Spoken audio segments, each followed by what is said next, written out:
चलिए बात करेंगे छतरपुर की, जहां पर आज से बाबा बागेश्वर की पदयात्रा बागेश्वर धाम से ओरछा तक शुरू होगी और हजारों श्रद्धालु इस यात्रा के लिए बागेश्वर धाम पहुंचेंगे और आज से हिंदू जगाओ यात्रा निकाली जाएगी। धीरेन्द्र शास्त्री इसके लिए काफी उत्साहित हैं।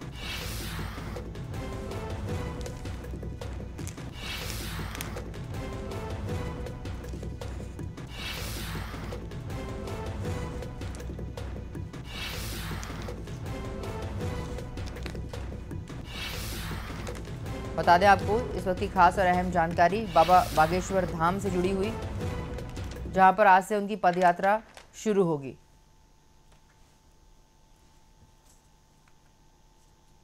हजारों श्रद्धालु इस यात्रा में शामिल होंगे, साथ में कई महत्वपूर्ण व्यक्ति भी इस पदयात्रा में उनका साथ निभाएंगे।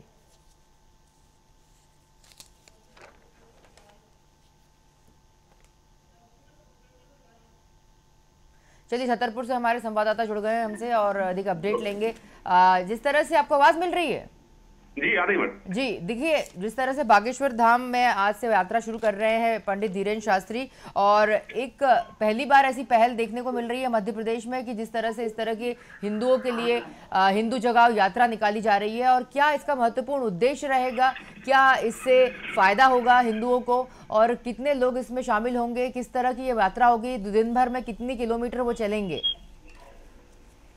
जी, उनका मेन उद्देश्य है, बागेश्वर महाराज जी का कह रहे हैं कि छुआछूत जो हिंदुस्तान के अंदर बहुत तेज फैली उसको हटाना है। वहीं पर डे 10 से 15 किलोमीटर पैदल यात्रा करेंगे। आज 10 बजे से उनकी यात्रा शुरू होनी थी, लेकिन रामभद्राचार्य जी का स्वास्थ्य खराब हुआ, इस कारण वो आ नहीं पाए। अब तैयारियां शुरू है, हनुमान चालीसा का पाठ चल रहे हैं, जिसके हनुमान चालीसा के पाठ खत्म होने के बाद भगवा झंडा दिखाकर उनकी यात्रा शुरू होने वाली है। देखिए पदयात्रा जो है 29 को ओरछा पहुंचकर समाप्त होगी, ये जानकारी मिल रही है। अगर हम बात करें आज पहले दिन की, तो आप कह रहे हैं कि 15 से 20 किलोमीटर का सफर ये पूरा करेंगे, तो क्या लग रहा है आपको कि जिस तरह क्या व्यवस्था है, क्या क्या की गई है पूरी जो पदयात्रा होगी, पदयात्रा में सुरक्षा व्यवस्था, पुलिस की ओर से भी क्या व्यवस्था, प्रशासन की ओर से भी क्या व्यवस्था की गई है? जैसे कि आप जानते हैं कि ऐसी यात्राओं पर कई बार पथराव होता है, कई बार कई चीजें ऐसी हो जाती है जिसे नियंत्रित नहीं किया जा सकता है, तो ऐसी सुरक्षा की दृष्टि से क्या व्यवस्था की गई है?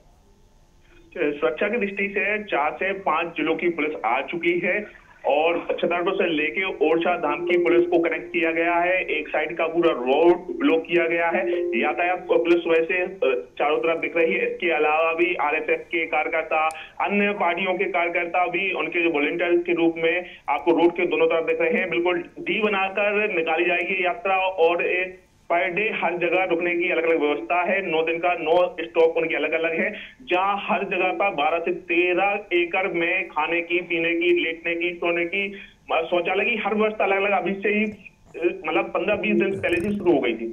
पुष्पेन, कितने लोगों के इस पदयात्रा में शामिल होने का एक अगर हम एक अंदाजा लगाएं तो कितने लोग इसमें पदयात्रा में शामिल होंगे, इतनी जितने दिन की ये पदयात्रा है? और अगर हम बात करें बागेश्वर धाम के पंडित धीरेन्द्र शास्त्री की, वैसे पहले भी उनको कई बार असुरक्षा का सामना करना पड़ा है, धमकी मिल चुकी है, अब ऐसे में वो पदयात्रा निकाल रहे हैं, उनकी व्यवस्था कैसी की गई, उनकी सुरक्षा के लिए क्या इंतजाम किए गए हैं?